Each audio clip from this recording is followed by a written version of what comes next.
The night my stepbrother put his hand around my throat, I was wearing my EMT uniform. Still had someone else's blood on my sleeve from a call 2 hours before. And he looked me in the eye and said, "You think that badge makes you something?" It didn't start that night, of course. It never starts where you think it does. I grew up in Clarksville, Tennessee, which is one of those towns that's half military, half everyone else, and somehow the two sides never quite blend. My mother remarried when I was 12, a man named Curtis who had a son 4 years older than me named Wade. I'm not going to tell you Curtis was a monster. He wasn't, not at first. He was just a man who thought the world owed him more than it gave him, and over time, that kind of thinking has a way of spreading through a household like mold you can't see until the walls are already rotting. Wade was 19 when they moved in. Already had that particular walk some guys get. The one that says they've decided they're important before anyone else has weighed in on the matter. He didn't bother hiding that he thought I was as a nuisance. I was a 12-year-old girl in a house that used to be just mine and my mother's, and he made sure I felt like a guest who'd overstayed. My mother, she's the reason I stayed connected to that house as long as I did. She had this ability to find something worth loving in almost everyone, which is a beautiful quality until it becomes the thing someone uses to keep hurting her. Curtis knew she'd forgive. Wade knew too. They both used it like a door they could always walk back through. I became an EMT at 22. Paramedic certification 2 years after that. I worked nights mostly, out of Station 9 on Tiny Town Road, and I loved that job in the way you love things that cost you something real. It's not glamorous work. You see people on the worst days of their lives, sometimes the last day, and you have to hold something steady inside yourself, no matter what's falling apart in front of you. It taught me how to think under pressure. It also taught me how to read a room, how to spot the moment before things go wrong, which is probably why when I walked into my mother's house that Saturday in March, I felt it immediately. She'd called me the week before, said she wasn't feeling well. Chest pain, fatigue, the kind of vague symptoms that in my line of work you never dismiss. I'd offered to come stay for a few days, help her get to her appointments, make sure she was eating right. She'd hesitated before saying yes, which told me Curtis was probably home. He'd made it clear over the years that my visits were tolerated, not welcomed. What I didn't know until I pulled into the driveway was that Wade was also there. His truck was parked at an angle across the yard, the way he always did. Like the rules about driveways were written for other people. I should have trusted that knot in my stomach. I should have called my mother from the car, said something came up at work, sent her groceries through an app and kept driving. But she'd sounded tired in a way that scared me. So I got out, grabbed my bag from the back seat, and went inside. My mother was in the kitchen, smaller than I remembered, which is a thing that happens with parents sometimes. They stay the same size in your memory, while the reality slowly shrinks. She hugged me longer than usual. That told me enough. Curtis was in the living room, watching television with the volume too high. He nodded at me like I was a neighbor he vaguely recognized. Wade was at the kitchen table with a beer, and he looked up when I walked in, and something behind his eyes shifted in a way I filed away without quite naming. The first 2 days were fine, or fine enough. I drove my mother to her cardiology appointment on Monday morning, sat with her while the doctor explained that her blood pressure had been running high, and she needed to make some changes. On the way home, she told me she'd been stressed. She didn't say why, but she didn't have to. Monday night was when it started. We were all at dinner, one of those meals where the silence has a texture to it, where everyone is very focused on their plates.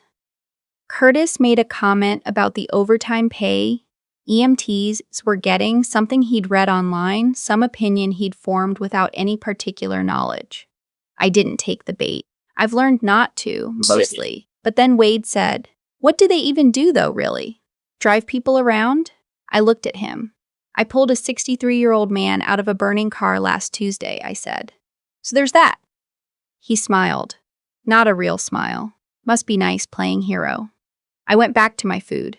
But Wade wasn't done. He had a way of doing this, circling back, waiting until you'd relaxed, then sliding the knife in at a different angle. Around 9 o'clock, I heard him in the hallway outside the guest room where I was reading.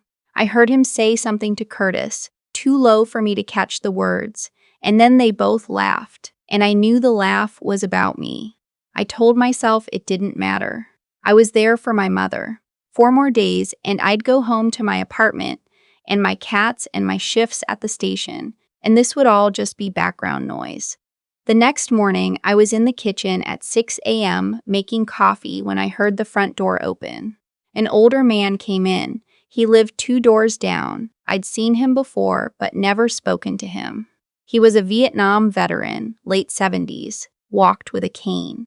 He'd apparently gotten into the habit of morning coffee with my mother when Curtis was away, and he hadn't realized things had changed since Curtis moved back in.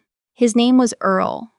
He was gentle and quiet, and had that specific kind of dignity that some people carry, the kind that doesn't announce itself.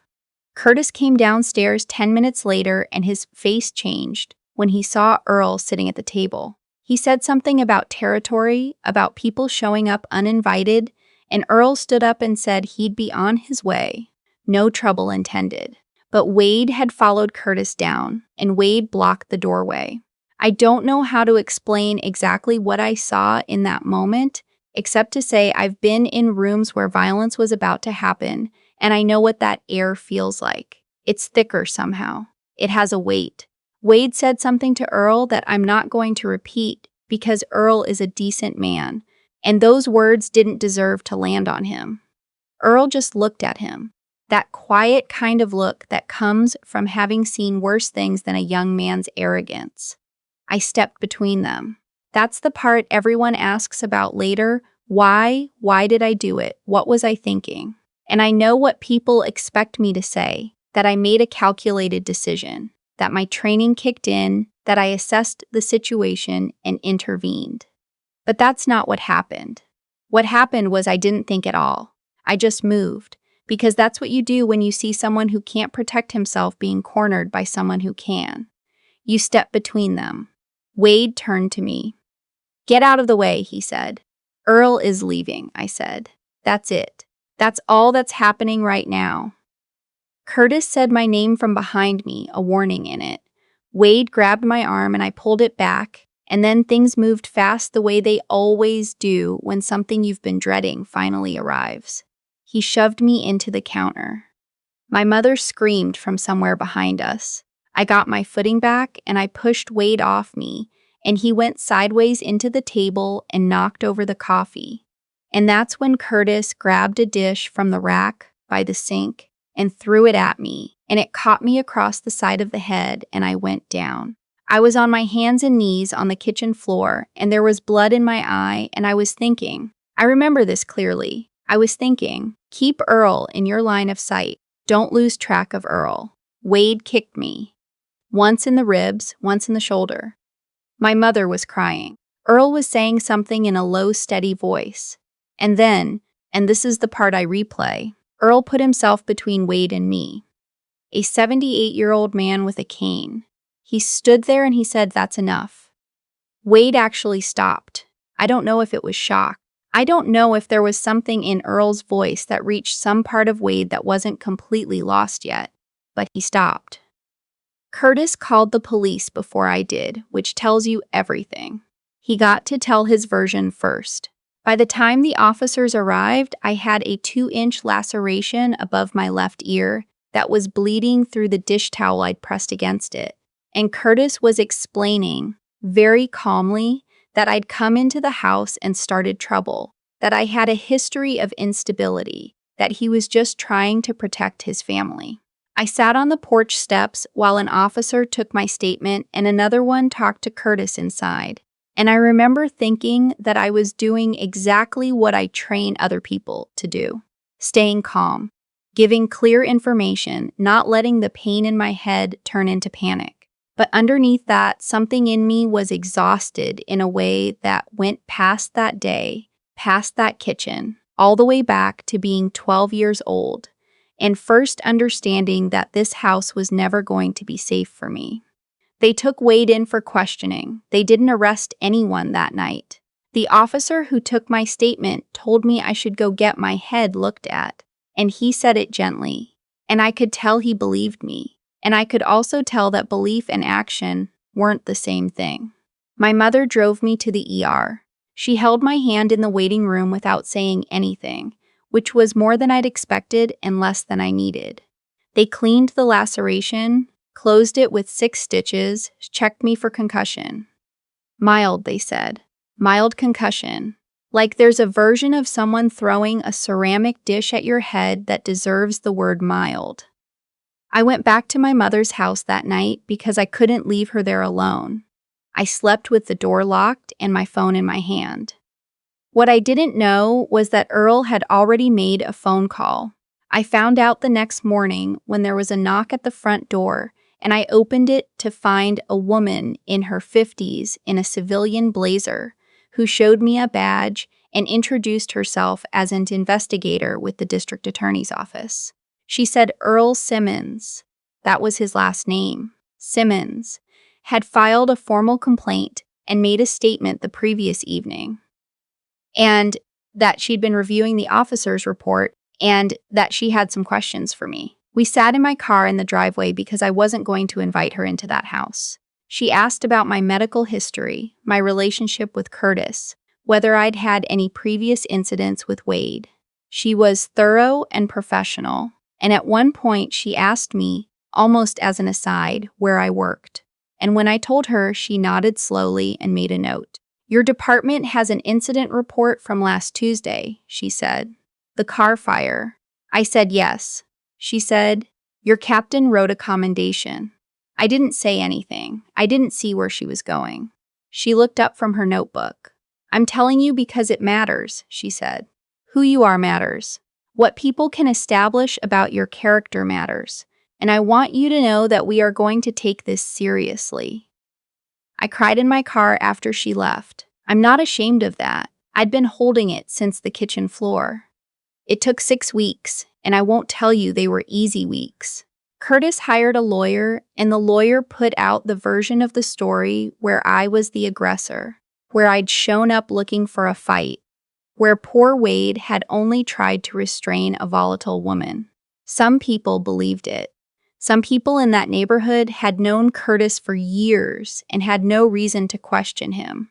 But Earl Simmons had a son who was a retired police officer in Nashville, and that son knew people. And more importantly, Earl himself had a reputation in that community that no one was going to drag through the mud without consequence.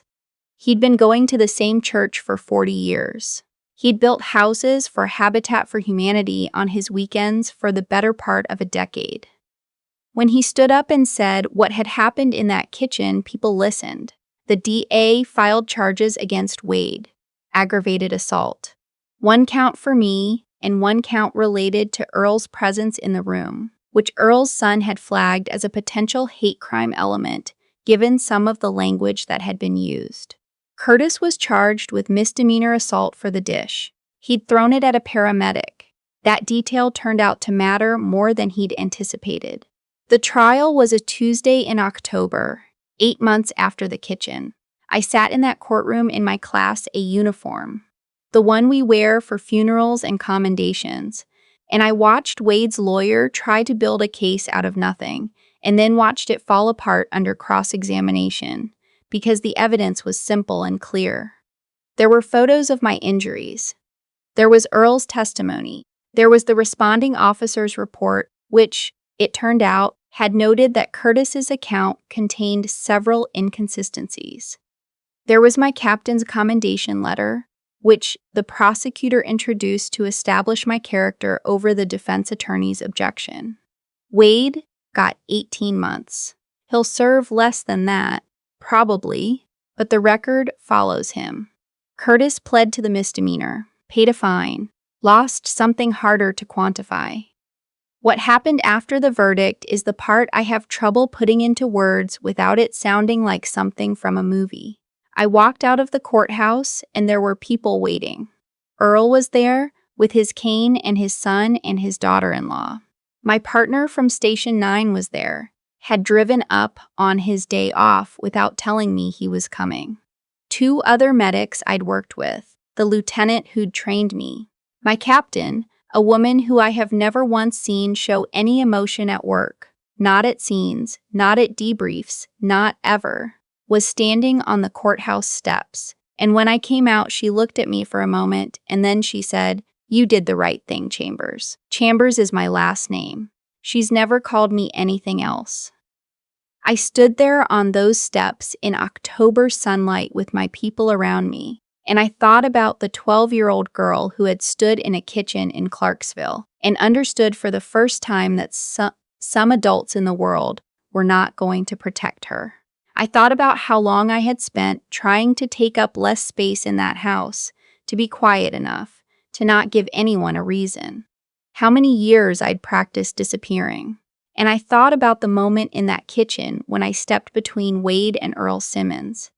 Without thinking, when my body just moved to leap toward danger, and I understood something about myself that I hadn't quite had words for before.